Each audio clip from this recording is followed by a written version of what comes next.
Serum करण्यासाठी एका पातेल्यामध्ये तुम्ही 2 ग्लास पाणी गरम करायला ठेवायचं आहे.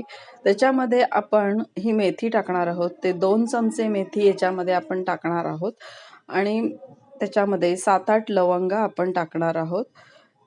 नंतर हे छान असं उकळून घ्यायचं आहे. गॅसवरती ठेवलंय मी आणि फुल गॅसवरती छान अशी उकळी काढून घ्यायची आहे, जेणेकरून 2 ग्लासचं 1 ग्लास पाणी होईल, म्हणजे अर्ध पाणी मग आटवून घ्यायचं आहे त्याच्यामध्ये.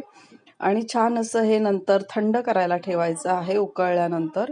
आणि हे बघा खूप थंड झालं की मग ते आपण एका गाळणीने गाळून घ्यायचं आहे आणि एका कोणत्याही बाटलीमध्ये तुम्ही भरून ठेवू शकतात. तुमच्याकडे स्प्रे बॉटल असेल तर त्या स्प्रे बॉटलमध्ये जर तुम्ही भरलं तर ते फायदेशीर ठरतं, कारण ते स्प्रे केल्यानंतर खूप जास्त प्रमाणात येत नाही आणि आपण आपल्या केसांना रात्री झोपताना किंवा जेव्हा तुम्ही केस धुणार असाल त्याच्या आधी 1 तास किंवा अर्धा तास लावून ठेवायचं आणि मग केस धुवून टाकायचे, किंवा रात्री झोपताना लावून ठेवलं आणि सकाळी धुवून टाकलं तरीही चालतं.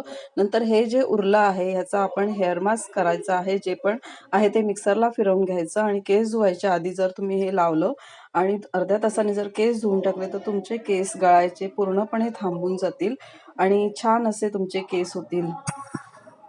तर इथे आपलं हेअर सिरम रेडी आहे, तर नक्की करून बघा.